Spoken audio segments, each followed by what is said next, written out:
Hello. Please leave a message after the tone. Yes, we have your joy. We found it. It's right here. It's right here. Because you're beautiful. You're amazing. You're gorgeous. We love you. We love you so much. You serve the world. You have the best energy. Just take your joy back. It misses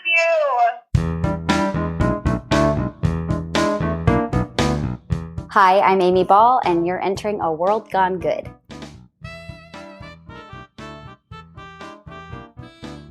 Well, hello, my name is Steve, and this is World Gone Good, the podcast where we shine the light or find the light in the darkness to prove there is still good out there and lots of it.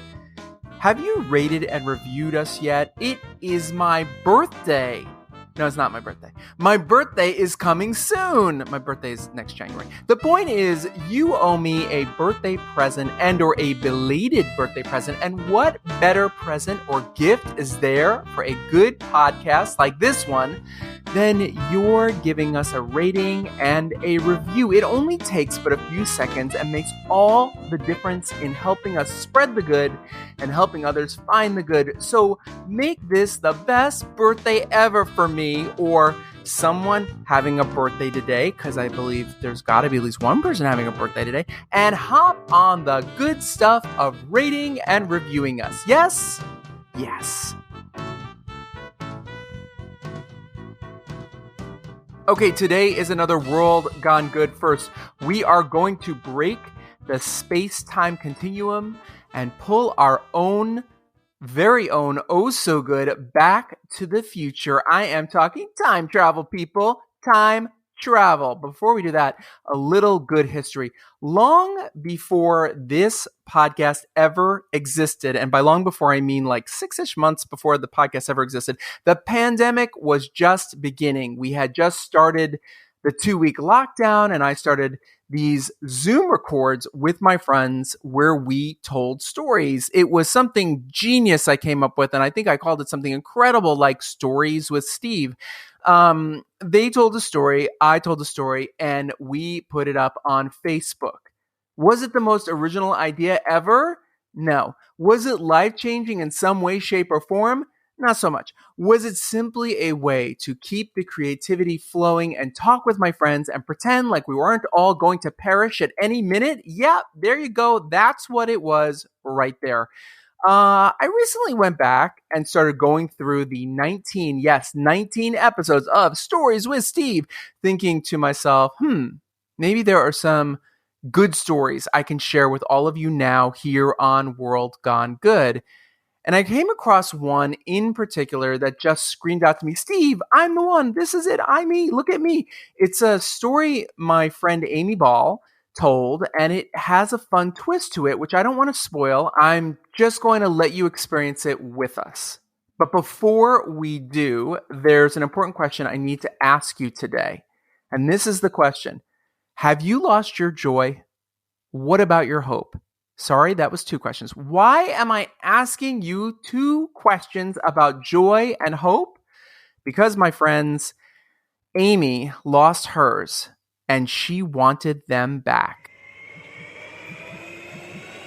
So strap in and buckle up. Because the World Gone Good time machine is starting up and about to fire on all good cylinders. We are ready to journey back, jet on back to a year just 2 years ago, the year of 2020.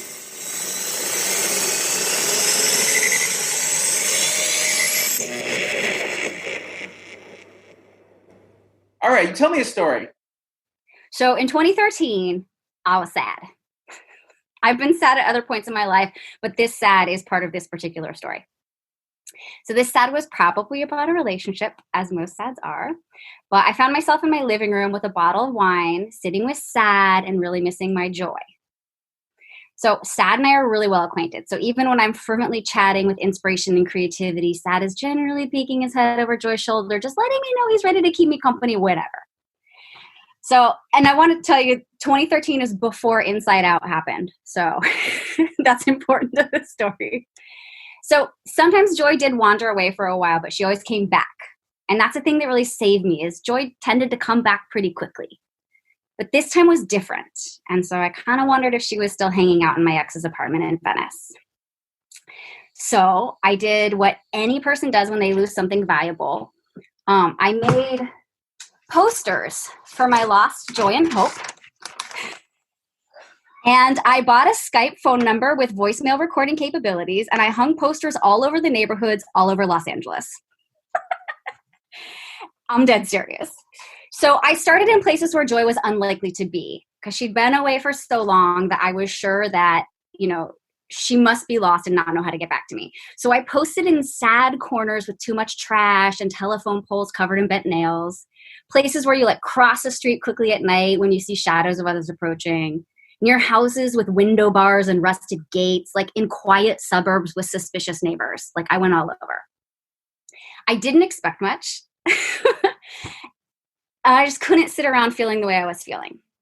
So I wandered at night and I posted these everywhere.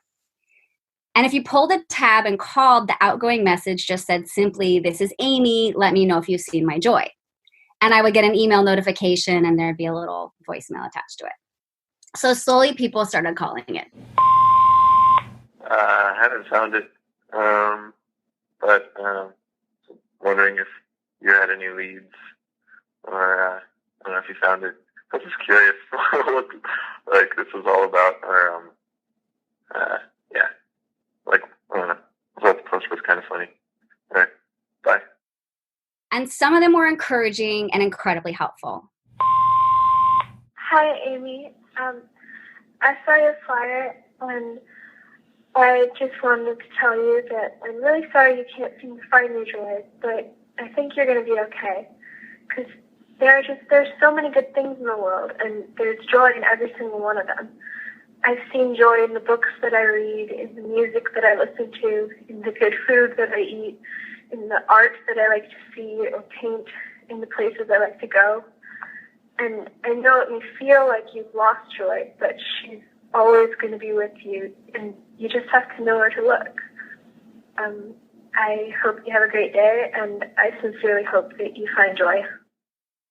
There was also one girl who called me about 5 times in a row, and she really took it seriously, and it was really her mission to be my friend, and it got really intense. Those are fun. Hi, Amy. I just saw your poster, and I'm not sure if Joy's person or if you're actually talking about the emotion, but if you're talking about the emotion, I just wanted to call and say that whatever it is, it's going to be okay. You can get through it.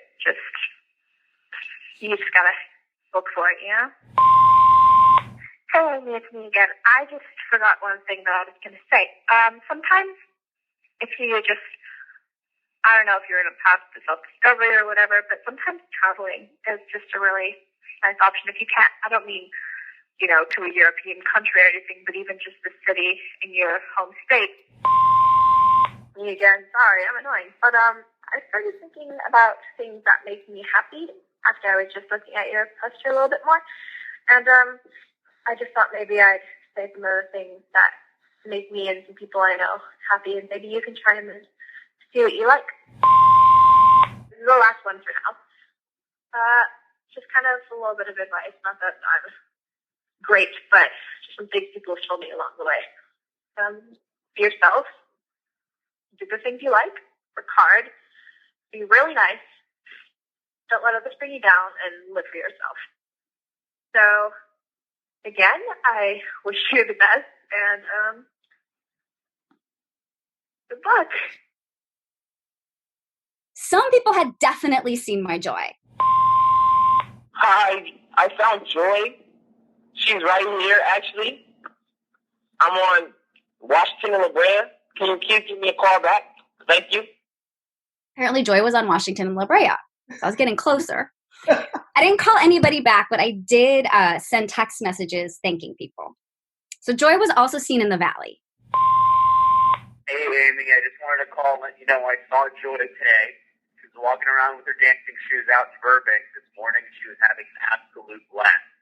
So maybe next time you're looking for her, maybe try Burbank on Sunday morning. There's a lot of yard sales that you seem to be enjoying. All right, I hope you're having a great day. Bye.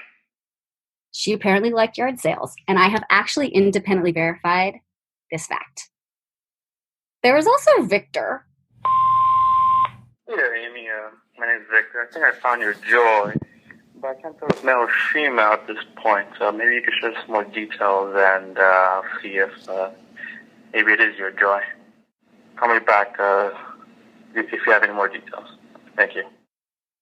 Victor had definitely not found my joy, but it turns out he was looking for something. And even if my joy had a vagina, which, let's be honest, it does, I was not going to call Victor. So I was starting to feel better. I was getting lots and lots of calls, and people were reaching out trying to help. And then I got the call that finished the project, at least this phase of it, the one that changed everything. And no, this was not for my ex. This is not a Nora Ephron film. This call was from a troop of people who decided that together it was their mission to lift me out of my sadness.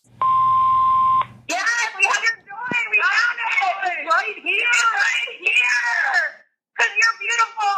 You're amazing. You're gorgeous. We love you. We love you so much. You serve the world. You have the best energy. Just take your joy back. It misses you. Pretty. Joy wants to be in your life. Honestly, I don't even know how to handle it anymore. It's so big. It's so overwhelming. It's so abundant. We're sharing it among 3 people. It's ridiculous how much power it has. Watch the movie.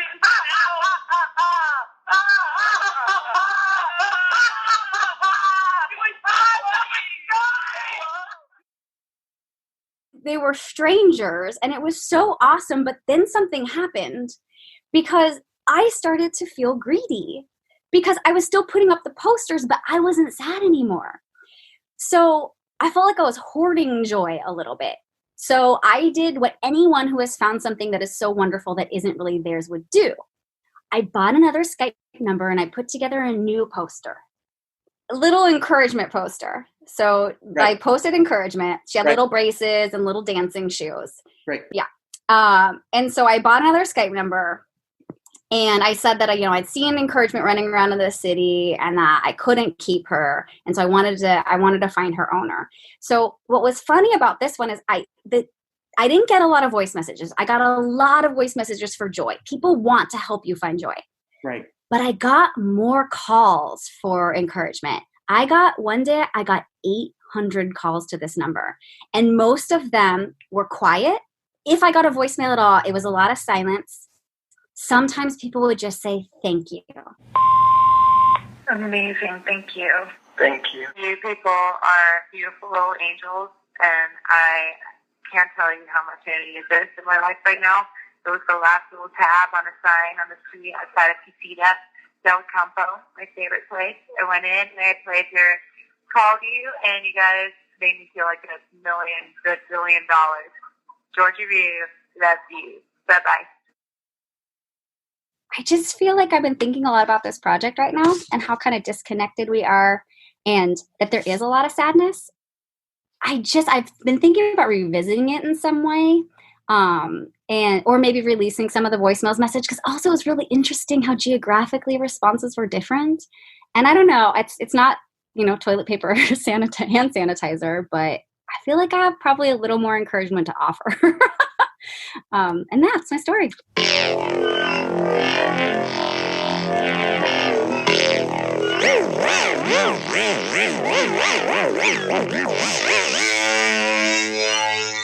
Well, through the magic of a time machine, it is 2 years later than the last time we talked about this.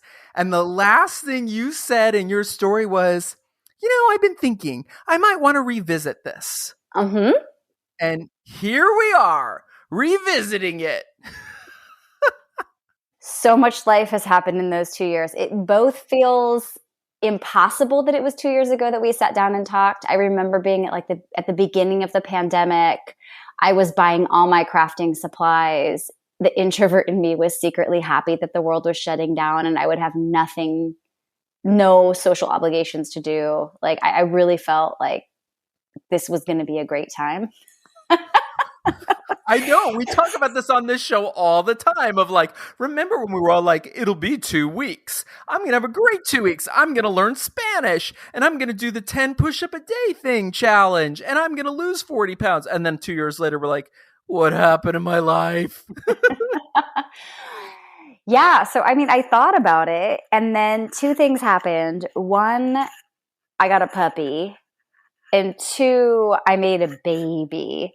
So Well, we got to go back though. We got to back. So there's a little reference for everyone listening. Let's go back to 2013 when this all first happened, because there's a couple of holes in the story that we need to fill in. Mhm. Question number one, what originally caused you to lose your hope and joy? Can you speak about it now? I actually don't remember exactly what prompted it, because I was still together with my partner at the time, although we had ups and downs. I think when I started posting them was the first time we broke up. But the first time I actually drew the posters, I think I was just sad over something. And it could have been us. It could have been one of those sort of could have been one of the conversations that we had about what is the future of this? Because I'm 8 years older than my partner. And that was in early days, that was a big discussion point, right? So I don't exactly remember what caused it. I suppose because I was living in West Hollywood at the time. And that was around the time when it's so funny because The Ultimatum is like a TV show now, but it was around the time where I was making an ultimatum to him around our relationship. So I guess I want to give you just a clean response to this. No, it's okay. It's okay. You don't have to have this happen, I got cancer or something, somebody died or something like that.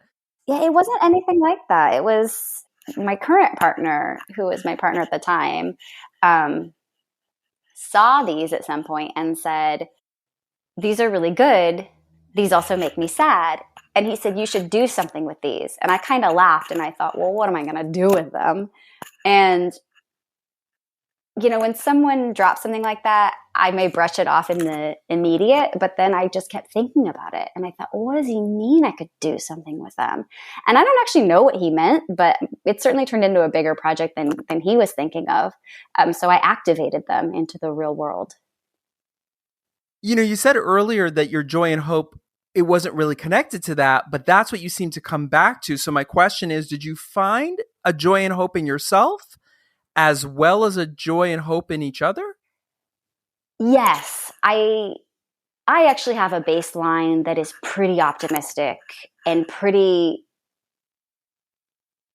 I want to say happy. I mean, my baseline is pretty happy and satisfied generally, but that does not come without me poking at it or me questioning myself and my comfort, or, the sadness just tells you that something is out of alignment. And mostly I find joy in expression and connecting and being able to communicate authentically. And that definitely takes constant evaluation and re-tapping in. So I guess it's not a finite thing. Like, yes, I found my joy and now that's done. Well, you're ever evolving, right? I mean, that's being human. Yeah, and I think that the point is to consistently reconcile yourself with who you want to be in the world, reconcile what you're doing to what your ideals are, and to think about what it is you want for yourself beyond any relationship or even ideas about what you should be doing. I always get into trouble when I feel like I should be anything. Or when you really push on, is that something I believe? Or is that something that I've just been told? And maybe I need to question that. Maybe I need to investigate that. Like, I find joy in, yes, doing these projects that help me sort of legitimize how I'm feeling, express it in a way that feels authentic to me. And then looking at other artists and things that make me feel like, oh man, I just had my whole worldview expanded. So I feel like it's ongoing. It's iterative. You find it, you lose it. You find it, you lose it. You learn something about yourself that you think, that's still all this old crap. Or you just make a hypothesis about life and you live out this hypothesis to determine whether it's true or not, I guess. I don't know. And I find a lot of joy in the art that I interact with, mostly writing, honestly. I'm an avid book reader, so joy can be found mostly in literary places for me. Let me ask you about the phone calls and the messages, thinking back. Looking back on them now, listening to them now, how do they affect you now compared to how they affected you back then? I feel differently for sure, because I also feel like I probably wouldn't do this project in the same way now. Like it feels like all these people were talking to a very young me, and it makes me nostalgic. The fact that I did this really cool thing, I almost feel like it wasn't even me that did it. It was this younger version of me who had this very creative way to connect with people. And to me, I see that it was an exercise. It was a deep exercise in connection. And I actually feel like I want to give myself and all the people who responded a hug. Like I wish I knew who they were. I would be curious to know how their lives have changed. You know, I don't know anything about them except for that moment that they took. And it makes me feel really grateful. Like, wow, these people took the time to investigate this search for lost joy. And who knows what they thought about the person behind the poster, right? They have no idea who I am either. And they extended sort of a little bit of themselves to try to help. And that feels very human and beautiful and warm. So that was a very long answer.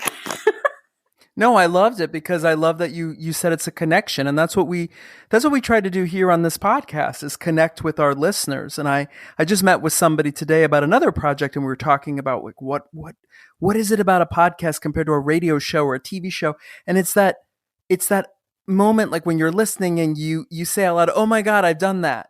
Or, "Oh my God, I was drunk too." Like, you know what I mean? It's the relatability and the connection. Now, I think the question that I have to ask you, which is very important, is what about Victor? Oh, Victor and I were just stars. Or just, I don't know. We were just ships passing in the night. I don't know the right metaphor for it. I never called Victor. I don't know if he's still out there, but thank you. What Victor. if you're thank you, Victor. What if your husband was like standing over your bed one night and you like opened your eyes in the middle of the night and he just said, "I am Victor. Go back to sleep." I don't know. Oh my gosh. And he'd been Victor the whole time? Twist we never saw coming. I got to tell you, I just want to say before we wrap up, because we wrap up with 3 questions on the show, and we'll get to that in 1 second. I want to thank you because I was going back through these old Stories with Steve episodes, and I was just clicking through them because I'm like, oh, some of these stories were really good, and I want to share them with my World Gone Good family, you know? And then I was like, I got to yours, and I was like, what did Amy and I talk about? Like I didn't like a lot, and this is true of a lot of them. I couldn't remember the story, and I went to yours, and I sped through because we told 2 stories. I told one, you told one, and I got to yours, and you started, and it was like this wave of a flashback, and I went, oh my god, she was gonna send me the recording. She never sent me not that she didn't send me the recordings. I said the way we did it was fine with you saying what they said, and then I reached out to you, and I was like, do you still have those recordings? And you're like, do I still have those recordings? Here. And you just send me like a WeTransfer with all of them. And I thank you for it because it's so amazing to me. It affected me back then when we talked about it, as an artist, but also as a human, and just reaching out and then listening to your story and hearing the actual people.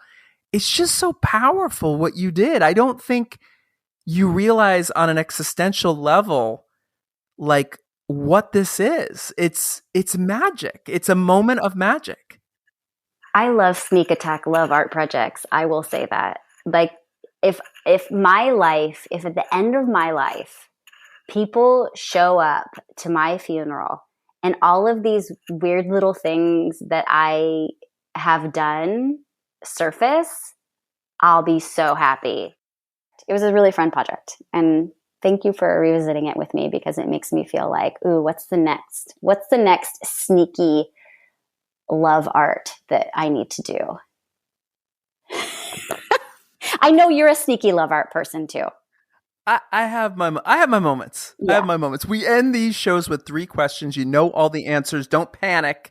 Or panic. But what am I? I'm not the boss, so you panic away. Question number 1. Where do people find you online? How can people follow you? And how can people get in on more sneaky things?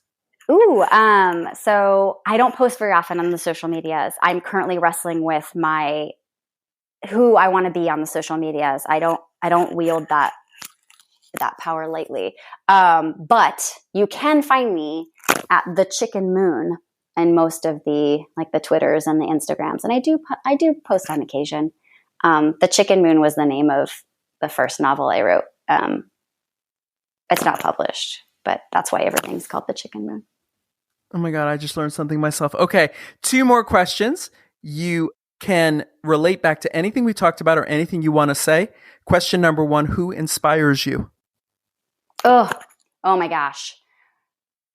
This is so big. Mary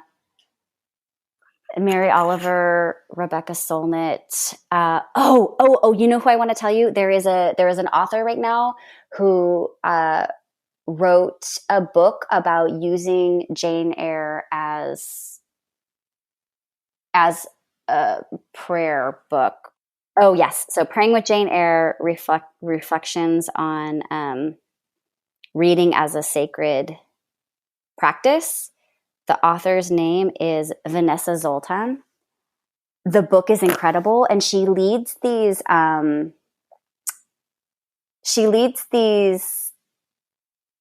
wanders of where you go, these retreats where you go and you discuss various novels as sacred texts. So she does one on Harry Potter, and I'm dying to go to one of her things. I think she's incredible. So that's who I'm currently on fire for. Ocean Vuong, Yagya Si, Hala Alan, all these authors whose books that I'm reading right now. I mean, Rob Bresney, his Free Will Astrology just makes me crazy with love explosions. Who doesn't inspire me? I want to keep throwing names out. Yeah, I'll leave it at that. The final question is not a question. It is a statement, and you can finish it any way you want. It's really simple. We close the show with this. Tell me something good. Oh, one of my daughter's first words, 2 of her first words were booty and happy. And one of the most amazing things that she does is I will walk in on her, and she's a reader. She likes to look at books by herself. And often I will walk in on her. She's 13 months old, and she will be saying, happy, happy, happy, happy, over and over. And I just feel like I have won, and I hope she continues to feel that way. It is so good that she does that. She is a very cool person. I'm very lucky to be her mom. That's so good. I think everyone wants to know about booty now, but maybe we'll just leave it at that. The best part is when she says booty, the run up to booty is intense. You see her get the B there, get the plosive. So you see her set her mouth, so you know it's coming. There's this line, and we're like, ooh, booty's coming. And it explodes out of her, and she goes, booty. I think you have given all my listeners enough joy to get them through another week, year, month, lifetime.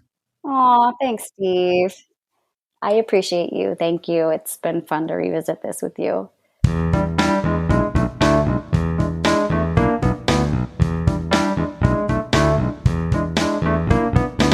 Thank you, Amy, for sharing your so good listener. The question is, have you found your joy? And if not, what are you doing about it to find it, to make it happen? We're going to give you some time to think about that and hopefully take some action in finding it, because we're taking a good little break. We will be back soon, very soon, with 10 new episodes in a row, all leading up to our 100th episode celebration. 100 episodes. Can you believe it?